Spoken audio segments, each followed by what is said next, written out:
안녕하십니까. 저는 7살 남자아이를 키우고 있는 엄마인데요. 네. 애가 이제 말을 안 들으면 얘야 뭐 밥 먹어야지, 씻어야지 이렇게 얘기를 하다가 저희도 모르게 이제 속에서 부글부글 올라와요. 그러면 야! 이러면서 이제 소리를 꽥 지르거든요. 근데 그게 애한테 안 좋다는 건 저도 아는데 속에서 그거를 제가 삭히는 방법이라든지 화를 좀 안 낼 수 있는 방법이 없을까? 없지 뭐. 그럼 저 다만 이렇게 생각해. 자기가 지금 몇 살이야? 36입니다. 36 된 엄마도 그거 애하고 저렇게 성질내가 싸우는 거 하나 못 고치면 그 7살짜리는 어떻게 그걸 고치겠어?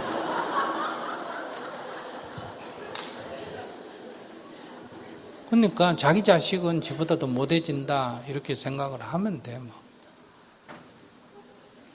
자기가 자식이 있는 엄마가 아니라면 뭐 그래도 괜찮아요. 근데 이제 자기가 그렇게 안 좋은 거를 안 좋다고 알고 그렇게 하면 앞으로 내 자식도 안 좋은 줄 알면서도 못 고치고 계속 무서워지신다. 앞으로 그렇게 할 가능성이 거의 90%죠. 그건 자식 키우는 부모로서는 어마어마한 과보를 짓는 거 아니에요. 앞으로 애가 커나가는데 애가 공부해야 되기는 되는데 하면서 공부를 안 하고 나쁜 짓 안 해야 되는데 하면서 그걸 못 걷는 거예요. 왜? 엄마가 그렇기 때문에. 어릴 때부터 그 까르마를 받았기 때문에. 근데 그게 눈에서 이제 보이는데 좀 모른 척 해야 되는지 화를 내지 않고 애를 지도할 수 있는 방법? 그것도 결국은 화내가 애를 바꿀까. 그게 지금 어느 정도냐 하면 말내가 안 바꿔지니까 화내가 바꾸겠다 이 말 아니에요. 그죠? 화를 내도 안 바뀌니까 나한테 묻는 거 아니에요. 그러니까 내가 뭐라 그랬어? 바꿀 생각 하지 마라 그러잖아. 바꿀 생각을 안 하면 이런 고민 하나도 안 되지. 자기가 지금 바꿀 생각을 하니까 이걸 때리가 바꿀까, 화내가 바꿀까, 지금 말뇌가 바꿀까, 제일 좋기는 말뇌가 바꾸는 게 제일 좋은데 말뇌가 이게 꼼짝도 안 하고 화를 내가 바뀌었으면 나한테 묻지도 않았을 거예요. 요새는 이제 그게 중독이 되고 화를 내도 안 바뀌니까 여기 와서 한번 물을 거예요. 그럼 이제 뭐든지 매를 때리면 처음에는 듣는데 시간이 일정하게 지나면 매에 이렇게 타성이 붙거든요. 그래서 때린다 해도 별로 겁이 안 나요. 그래서 사회적으로도 엄벌에 처한다 하는데 엄벌에 처하면 초기는 좀 효과가 있습니다. 근데 시간이 지나면 엄벌에 처하는 것도 뭐가 된다? 하나의 현실이 되기 때문에 효과가 없어져 버려요. 그래서 더 극한으로 가거든요. 사회 형벌도 그래요. 그러면 이제 나중에 이제 지도자가 정말 극악무도한 인간이 되지 않습니까? 그죠? 우리 가끔 역사에 보면 지도자가 막 백성들을 진짜 극악무도하게 했다. 왜 그럴까? 그 전에 엄벌을 차고 차는 게 누적대화도 안 들으니까 이제 끝에 가서 극악무도하게 되면 자기 인생 버리는 거지. 그 엄마가 이제 완전히 이제 나쁜 사람이 되는 거죠. 그래서 자꾸 아이를 내 맘대로 하려고 하지 마. 그걸 먼저 버려야 내가 화가 없어져. 내 의견을 이렇게 했으면 좋겠다 하는 의견을 말해야 돼. 뭘 갖고 하느냐? 5가지만 조금 더 엄격하게 해야 되는 것. 남을 때리거나 죽이는 것. 이럴 때는 딱 그게 왜냐하면 그 사람한테 앞으로 남을 죽이는 게 만약에 나중에 커서라도 되면 그 자기 인생 망치는 거 아니에요. 그죠? 타인을 위해서도 자기를 위해서도 그건 아니야. 남의 물건을 훔치거나 뺏는 거. 성추행하거나 성폭행하는 거. 거짓말하거나 욕설하는 거. 이제 어른이 되면 술 먹고 취하는 거. 먹는 걸 탓하는 게 아니라 취하는 거. 취하면 4가지를 다 어기기 때문에. 그게 아니면 가능하면 대화를 해야지. 그렇게 하면 좋고 안 해도 그만해야지. 그 야단을 치거나 하면 안 돼. 야단은 나쁠 때 야단을 치는 거거든요. 그럼 애가 성적이 떨어졌다 하는 건 이 나쁜 짓 한 거예요. 이 4가지에 속해요, 안 속해요? 그 야단 치면 안 돼요. 어쩌면 좋은 일 했어요. 다른 애 성적을 올려줬기 때문에. 수업 시간에 잔다, 이거는 4가지에 들어가요, 안 들어가요? 안 들어가요. 그러니까 선생님이 수업 시간에 자는 애를 야단치면 안 돼요. 수업 시간에 떠든다. 이거는 다른 애에게 방해가 되죠. 그러니까 이거는 타일러고 안 되면 격리시켜야 돼요. 그러니까 이 가치관이 딱 잡혀야지 자기가 애 보고 밥 안 먹는다고 야단을 친다. 그건 전혀 그 지욕구지 애하고는 관계가 없어요. 애는 먹기 싫어서 그냥 안 먹는 거예요. 밥 먹으라 해서 안 먹으면 정리해놓고 나중에 달라면 주든지 달라 할 때 네 쳐다 먹어라 이러면 되는 거지. 엄마는 딱 하루에 3끼 차려주는 거 이상 바빠서 못한다.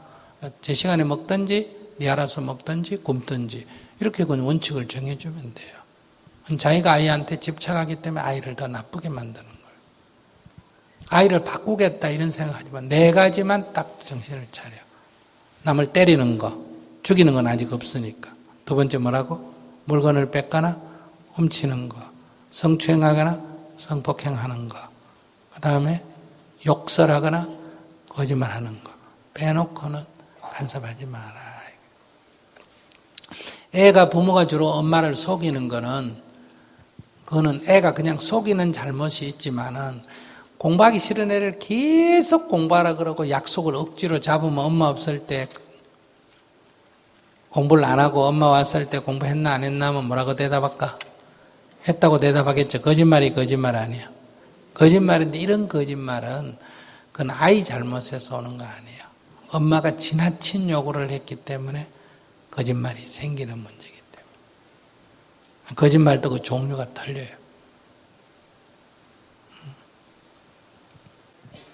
감사합니다. 엄마가 되려면 그럼 자기가 그런 성질로 그러면 자기도 가만 보면 자기 엄마 성질 보면 자기 어릴 때 어때요? 엄마 성질대로 안 되면 엄마가 폐악을 지르고 했어 안 했어? 안 했어요. 아는 것 같아? 네. 네, 그렇잖아. 근데 그 성질이 어디서 배웠을까 그럼?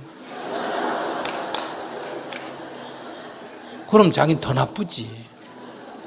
엄마가 안 그랬는데도 지는 어디 가서 그런 성질을 받아왔어요?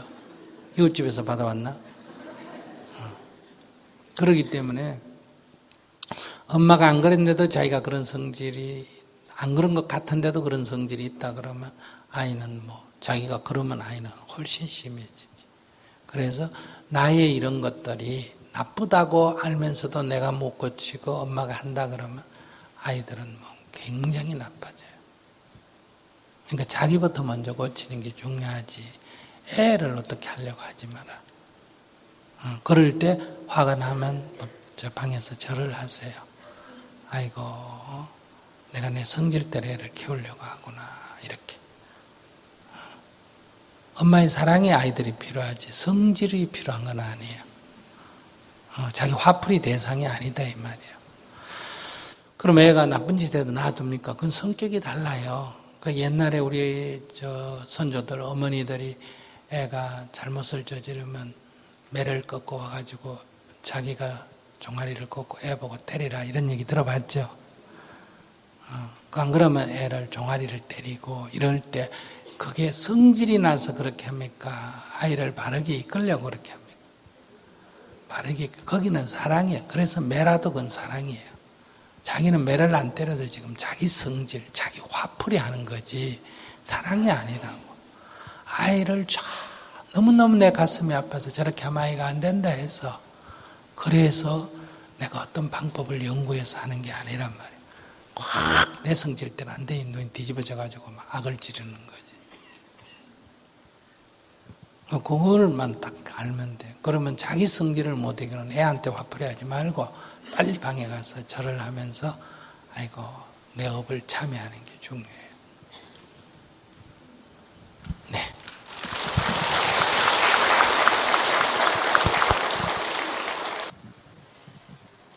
안녕하세요, 네. 선생님.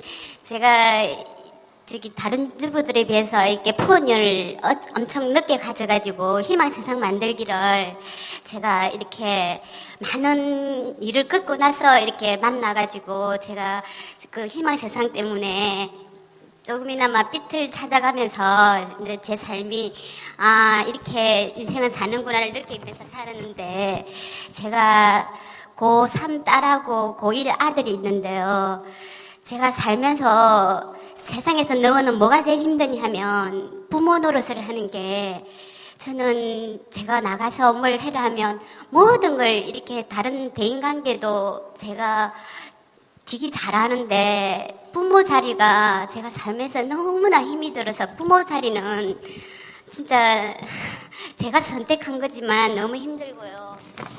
우리 아기가, 여자아이가 고3인데 제가 가게를 하면서 아이 둘이를 연년생을 키우면서 이렇게 큰아이한테 너무 집착을 하다 보니까 큰아이가 제 생각과는 다르게 이렇게 성격이 중2 때부터 사춘기를 심하게 했는데, 아이가 제가 일이 많아지면서 아이한테 한 폭행이라든지 뭐 폭언이라든지, 저는 아이 잘 되라고 이렇게 매를 들었다고 생각했는데, 이 아이는 엄마에 대한 아주 나쁜 상처만을 안고 이렇게 자랐더라고요. 그래서 아이가 힘이 생기면서 이제 저를 이렇게 제가 아이한테 뭘 해라고 강요를 하면, 이 아이가 제가 아이한테 옛날에 한 것처럼 엄마를 힘으로써 이제 폭행을, 엄마를 때리더라고요. 그걸 제지를 할 수 있는 사람도 아빠도 안 되고, 아이가 자꾸 다른 길로 가니까 이게 방법이 없더라고요. 이렇게 내도 죽을 수 있다고 아이가 몇 번의 자살 시도를 했는데, 제가 스님의 이거 강의를 들으면서 제가 이 나름 다른 모든 건 하는데, 정말 이걸 처음부터 너무 꼬인건이 돼서 이 아이를 어떻게 하면 제가 이 아이를 해줘야 되는지, 수행을 하다가도 제가 끈기가 부족하다 보니까 수행을 하다가도 아이가 좋아지면 수행을 그만두고 자꾸 그게 일상이 반복이 되는 거예요. 정말 저 아이 상처가, 내가 어떻게 해야 저 아이 상처를 아물게 해줄 수 있는지 좀 주셨으면 좋겠어요. 네네. 애 키우면서 힘드신, 이거 다 자기가 지은 인연의 과보예요. 그러니까 아까도 제가 얘기했잖아요. 아이들을 때리고 성질내고 하면 그게 뭐가 되고 만성이 되기 때문에, 아시겠어요? 만성이 되기 때문에 그게 처음에는 교육 효과가, 단기적인 거는 효과가 있지만은 시간이 흐르면 아무 효과가 없어지고 저항심만 불러오고, 그게 이제 부모고 뭐 형제도 눈에 보이는 게 없어지는 이제 그런 걸로 가기 때문에, 아까 이쪽에 애한테 성질 낸다는 엄마 어디 갔노? 7살짜리 성질 낸다는 엄마. 나중에 저렇게 되는 거야. 그러니까 요 아주 좋은 예예요. 이제 사춘기 넘어가면 이제 저렇게 딱 과부가 돌아옵니다. 이건 뭐 안 봐도 다 보이는 거예요. 그러니까 자기가 정신을 지금부터 차려야 돼요. 이거를 갖다가 한치도 애 잘못도 아니고 뭐 전생에 업탓도 아니고, 자기 지금 이전에 자기가 제 내년에 과보다 자기가 그저 애를 키우는데, 애는 엄마의 사랑을 먹고 자라요. 젖을 빨고 자라고 엄마의 사랑을 먹고 자라는데, 엄마가 어리석게도 아이한테 사랑은 안 주고 그저 지살 장사하기 바빠가 정신을 팔고, 그저 교복 좋은 거 주고 밥 좋은 거 주고 학교 좋은 데 보내면 아이는 잘 될 거라고 완전히 오산하고 키웠기 때문에, 그리고 그렇게 안 한다고 악을 쓰고 키웠기 때문에 아이도 마음에 악심만 남아가지고 이제 이런 현상이 빚어지거든요.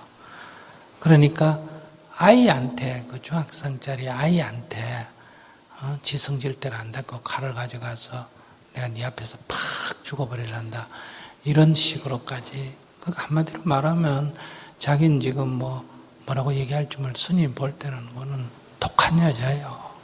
엄마 자격이 없는 사람이 애들을 엄마가 그렇게 하면, 그러니까 애도 커서 그대로 어때요? 자기가 애를 속썩이는 방법은 내가 팍 죽어야 네가 엄마 없이 살아봐야 네가 정신 차리겠다, 이런 성질이 끝까지 돋아서 말이 나오듯이 애도 성질이 나니까 내가 네 앞에서 팍 죽어버려야 네가 얼마나 좋으냐, 그래야 네가 속이 시원하겠냐. 그러나 그거는 속이 시원하라고 죽는 게 아니고 내 죽고 난 뒤에 네가 울고불고 고생을 해라. 이 보복 심리란 말이에요. 그래서 자녀가 부모에게 이기는, 부모가 자식을 못 이기는 방법은, 자식은 부모 속에서 나서 자랐기 때문에 부모의 약점을 누구보다 다 알잖아요. 그래서 5살, 6살 요래 어릴 때 아이들이 부모에게 이기는 방법은 밥 안 먹는다거든요. 그러니까 자식이 작이라 그래요. 자기를 작함으로 해서 부모는 자식보다 더 귀한 게 없으니까 자식이 이제 밥을 안 먹으면 부모 속이 타잖아, 그죠? 그래서 부모에게 이기는 거예요, 결국. 그러면 이제 부모가 아이고 그래 잘못했다 얘야 이거 밥 먹어라 내가 잘못했다 이래 돼. 그럼 사춘기가 되면 부모에게 이기는 방법이 뭐예요? 밥 안 먹어 이래봐야 끄떡도 해야 안 해요? 끄떡도 안 해요. 그 다음에 두 번째가 뭐예요? 집 나가 이거거든요. 그럼 사춘기 아이들이 여기 처녀들이 이런 게 여자애들이 집 나가가지고 온갖 이제 팔려도 간다 어쩐다 하니까 부모는 걱정이 돼야 안 돼요. 걱정이 되니까 집 나간다 집만 한번 나갔다 오면 부모가 막 싹싹 빈단 말이에요. 근데 이제 이게 이제 20살이 되고 하면 집 나간다 이래도 누가 꼼짝을 해야 안 해요? 안 해요. 그러면 네 같은 건 없는 게 좋겠다. 이 정도로 나오기 때문에 이제 마지막으로 쓰는 게 죽겠다 이거거든요. 그러면 어떤 부모도 자식이 칼을 안 놓고 내 죽겠다 할 때 그래 잘 죽어라. 아이고 네 죽으면 내 속 시원해. 이런 부모가 있을까 없을까? 없어요. 그러면 또 무조건 저거 죽는 게 낫겠다 싶어도 정말 죽는다 그러면 또 가서 싹싹 빌어야 되는 거예요. 이게 이제 그 자식이 부모에게 이기는 방법이기 때문에 부모가 자식한테 이기려고 하면 안 돼요. 이기려고 하면 이거는 근본적으로 이길 수가 없는 조건으로 되어 있습니다. 그래서 자식한테 이기려면 한 가지 길밖에 없습니다. 죽어도 눈도 깜짝 안 할 정도로 돼요. 마음이 딱 그냥 그것이 사랑의 마음에서 그래 그렇게 사는 인생은 죽는 게 낫겠다 이렇게 정해지든지 독심에 정해지든지 죽어도 정말 후회 안 하고 장례나 잘 치러줄 정도로 그 정도가 되면 이제 이길 수는 있어요. 근데 부모는 그렇게 할 수가 있다 없다? 없어. 불가능해. 그런 시도를 하면 안 돼요. 그건 시도를 해도 결과를 못 이기기 때문에 하려면 그렇게 해야 돼요. 근데 그렇게 안 되기 때문에 자식을 사랑으로 보살펴야 된다. 매를 때리더라도 사랑의 마음에서 때려야지 이렇게 악심에 의해서 성질을 내가지고 하면 이건 전부 아이에게는 상처가 됩니다. 그래 놓고 변명은 뭐예요? 내가 다 네 잘대라고 했다. 천만에 잘대라고 한 건 거짓말이고 내 성질대로 한 거예요. 그건 변명이고 아무리 네 잘대로 했다고 얘기해봐야 아이들이 그걸 고지고대로 듣느냐? 안 들어요. 그건 그냥 한갖 변명에 불과하지. 그래서 여러분들이 자꾸 뭐라 그러면 애들이 뭐 어른들 얘기를 뭐라 그래요? 너 그 잘대라고 다 내가 하는 소리들이 애들 안 들어요. 그 부모 말을 조언을 안 듣고 뭐로 듣는다? 잔소리. 네 성질대로 네 생각대로 결국 하는 거 아니냐? 내가 네 노예냐? 이렇게 생각하는 거예요. 그래서 선생님이나 어른들이 얘기하면 애들이 선생님이나 부모를 보고 뭐라 그런지 알아요? 꼰대라 그러잖아. 여러분들이 다 성질대로 하는 거예요. 정말 이렇게 하면 안 된다. 정말 너를 위해서 이렇게 가야 된다. 이렇게 하는 게 아니에요. 성질이 나가지고 하지. 그리고 그 성질이 날 때 생각은 잘대라고 한다 이러지만 그렇지 않습니다. 이거 솔직하게 여러분들이 인정을 해야 여러분들이 자녀와 소통이 되지. 계속 이렇게 하면 안 돼요. 그러니까 자기가 개인은 애들 키운다가 악착같이 돈 벌어가서 하는 거 잘했어요. 자기는 그 생각만 하는 거예요. 근데 애들한테 필요한 역할은 엄마 역할은 안 한 거예요. 그리고 자기가 엄마 대접을 못 받는 거예요. 엄마 역할을 안 했기 때문에 엄마 대우를 못 받는 거예요. 이렇게 생각하시면 돼요. 자기는 회사 사장이고 애들은 종업원처럼 자기가 대한 거예요.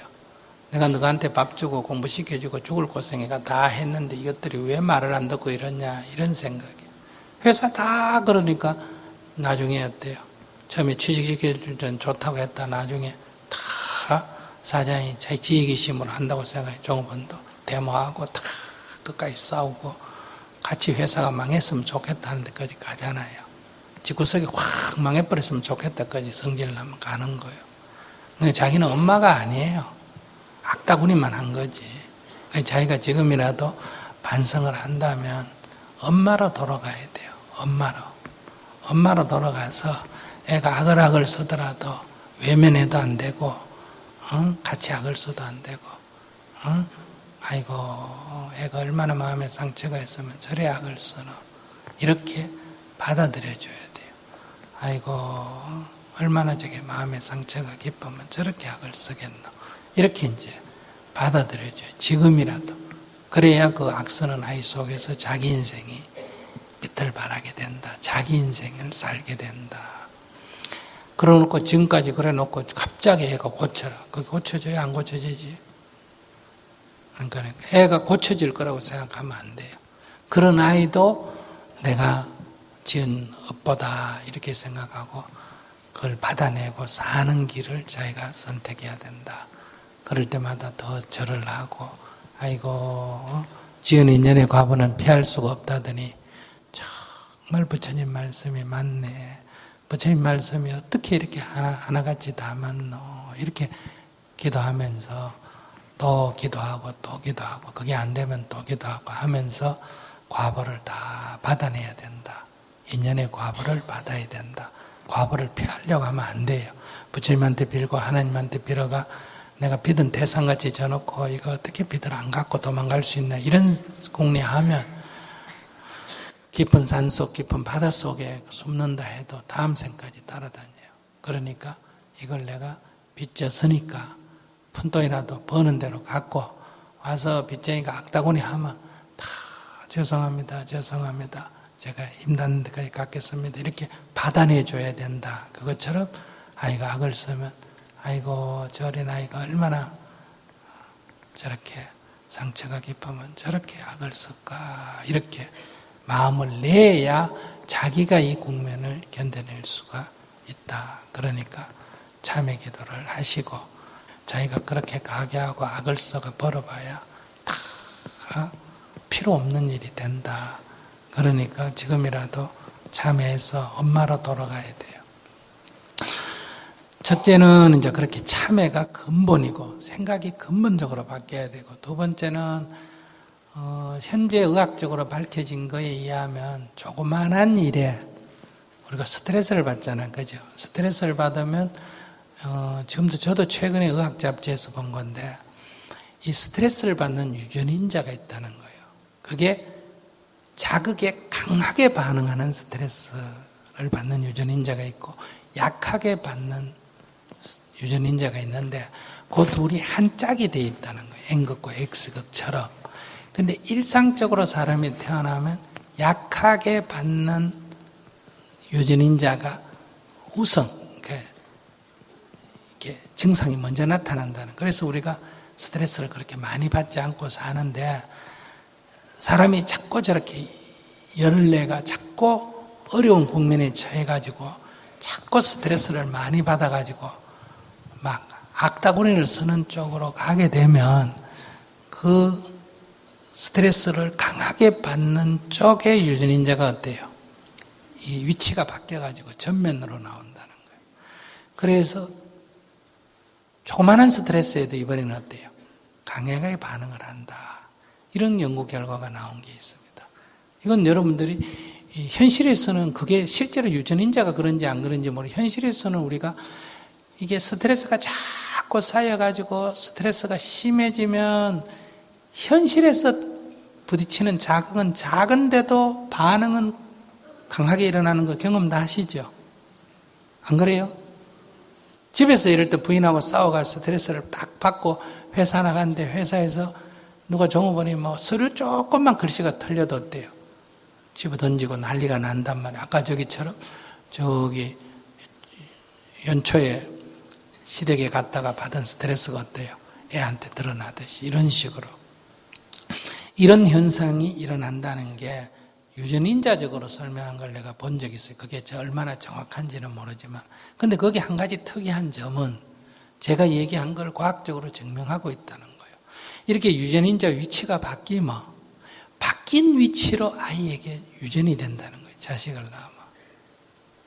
그럼 이 아이는 자기가 스트레스를 많이 받아가 스트레스를 강하게 내는 게 아니고 체질적으로 어때요?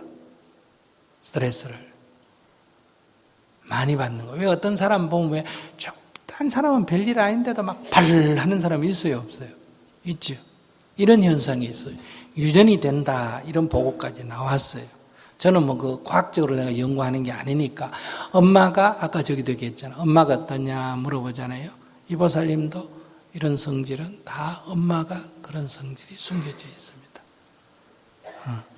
그래서 자기도 그 물려받아서 자기가 어쩔 수 없는 거고, 이 아이도 또 결혼하면 어떨까? 자기보다 이제 더 하겠죠.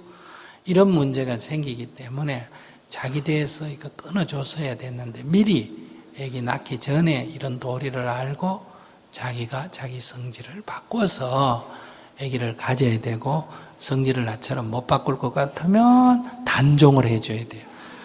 애기를 안 가져줘야 돼요.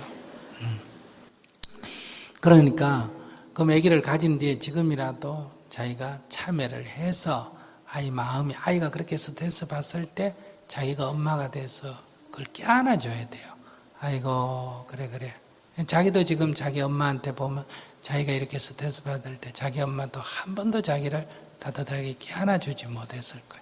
늘 네 성질이 더럽다, 네가 뭐 어쩌다 이렇게 받아쳤지 껴안아주지 못했다. 아이고 네가 참 고생하구나, 아이고 네가 힘들지 이러면서, 그 사람이 밖에 성질 내다가 엄마한테 가면 실컷 지 성질 부리도 엄마가 그래 등 두드려주고 그래 아이고 네가 스트레스를 많이 받았구나, 그래 엄마가 부족해서 네가 이렇다, 이렇게 누가 껴안아주면 어때요?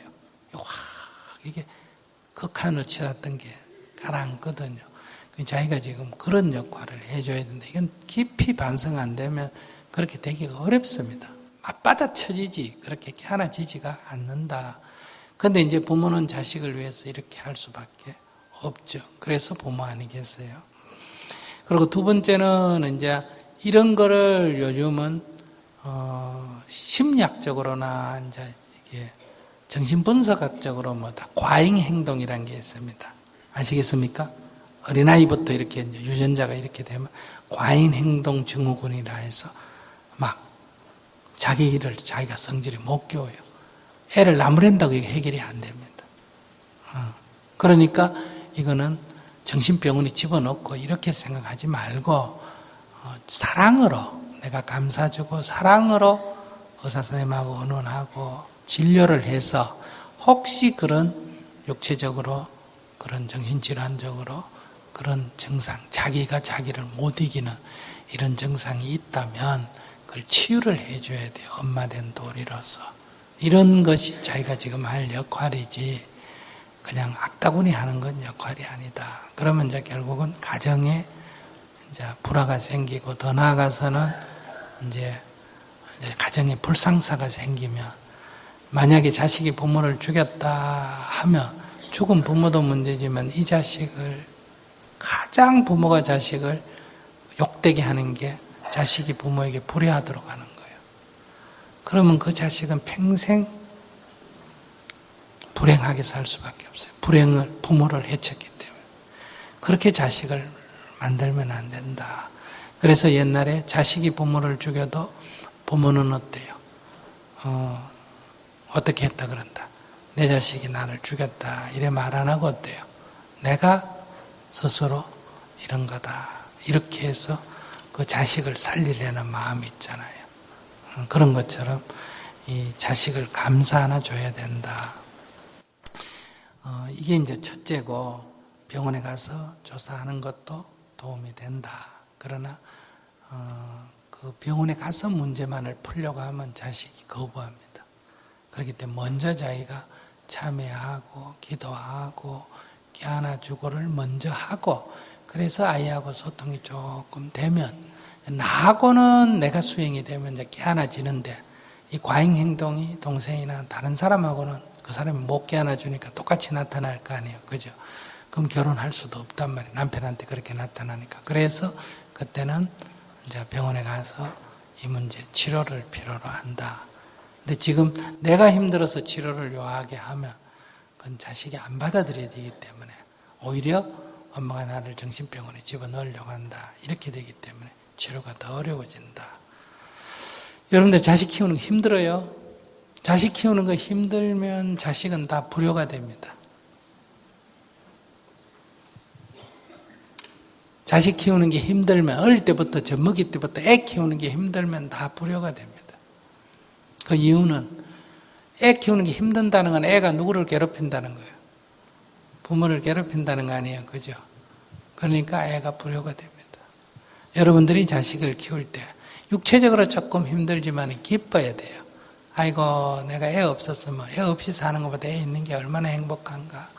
아이고, 그러니까 애 키우는 것에 자꾸 즐거움을 느끼고 재미를 느끼고, 또 애가 말 안 들으면 그걸 성질 내지 말고 연구하고, 애 안 키우면 나도 애들 연구해가 심리가 어떤지 아는데, 지애 키우면서 연구를 안 해요.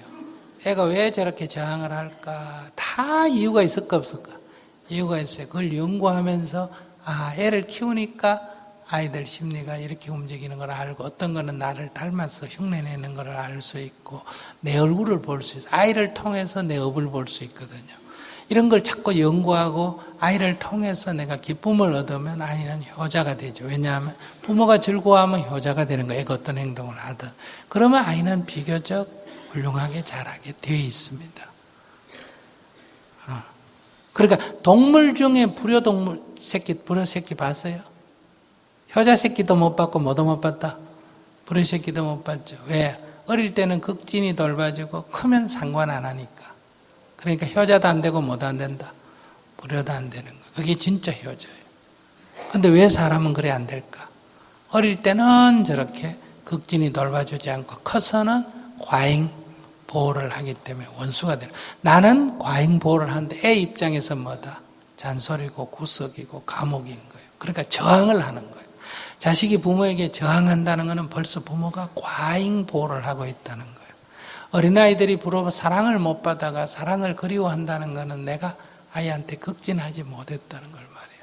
대부분 사람들이 사랑고파병이 들어있는 건 어릴 때 사랑을 못 받았다는 얘기고, 대부분 아이들이 부모에 대해서 약간의 구속감, 저항감을 갖고 있는 것은 과잉보호를 했다는 반증이에요. 그건 뭐 어렵게 생각할 필요가 없어요. 그러니까 내가 과잉보호 안 했는데 이렇게 생각할 필요도 없고, 내가 극진이 내가 부족하게 돌보지 않았는데 이렇게 생각할 필요. 애가 이렇게 사랑고파병이 있으면 그건 무조건 어릴 때 보살핌이 부족한 거고, 애가 이렇게 속박을 느낀다, 부모에게 저항한다, 이러면 무조건 과잉보호했구나 이렇게 알면 돼요. 과잉 간섭을 하고 있구나 이렇게. 동물은 저항하는 거 없잖아요. 왜? 간섭을 안 하니까. 내가 욕심 있냐, 이게 보살의 원이냐, 이거 간단해요. 내가 하는 일이 돈 벌겠다, 이거 욕심이다, 원이다 그러잖아요. 내가 그게 안 됐을 때 괴로우면 뭐라고? 욕심. 안 됐을 때 괴롭지 않고 다시 시도, 요거 때문에 안 됐네, 이번에 요래 한번 해봐야지, 이런 마음이 일어나면 뭐에 속한다? 원에 속해요. 스님이 300강을 할 때 아이고 300강 이걸 왜 안 하면 아이고 죽겠다, 괜히 시작했다, 이런 뭐라고? 욕심을 낸 거고, 아이고 전국적으로 다니면서 골골 다 구경 이 차에 한번 해보겠네, 이런 뭐다? 보살의 원이 되는 거예요. 제가 이제 올가을부터 한국에만 다 도는 게 아니라 세계 모든 나라를 다 돌면서 큰 도시는 다 강의를 해요. 100개 강의를 잡았습니다. 100일 동안에. 300일 동안에 100개 강의를 잡은 게 아니고 무슨 동안에?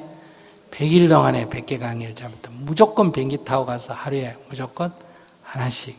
여기서 만약에 독일까지 비행기 타고 가가 그날 도착하자마자 저녁에 강의 하나씩 매일매일 해야 되는 거예요. 그렇게 잡았을 때 잡긴 잡아놓고 부담이 돼가 잠이 안 오고 심리적, 이러면 욕심으로 시작한 거고. 덕택이 어때요? 세계 일주 구경을 해야 안 해요? 하지. 여러분들은 했어요? 못했어요? 못했지.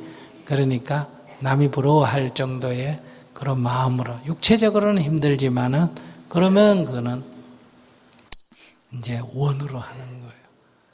그러니까 대통령이 되겠다 한다고 욕심이다, 돈 많이 벌겠다고 욕심이다, 이렇게 정하는 게 아니에요. 아시겠어요? 그게 안 됐을 때 괴로우면 뭐라고? 욕심이에요. 그게 안 됐을 때 이래 안 되네, 저래 봐야지 하고 연구가, 아이디어가 더 나오는 쪽으로 움직이면 그건 원의에 속합니다. 그래서 대부분 우리 인생이 욕심으로 하기 때문에 지금 힘드는 거예요.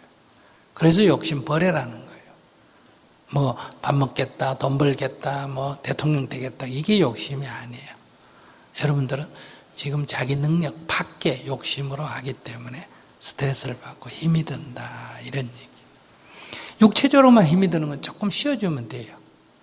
근데 이제 정신적으로 힘이 드는 거는 어렵죠. 네, 그래서 참여를 먼저 하셔야 돼요. 네, 그러니까 감사합니다. 애 키우는 게 힘든다, 부모 키우는 게 힘든다, 그 말 자체가 애가 불효가 될 수밖에 없는 거예요.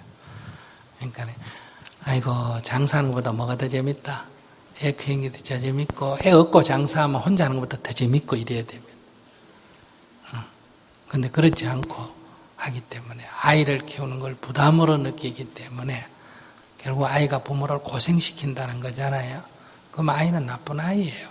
부모 고생시키는 게 그게 어떻게 좋은 아이가 되겠어요.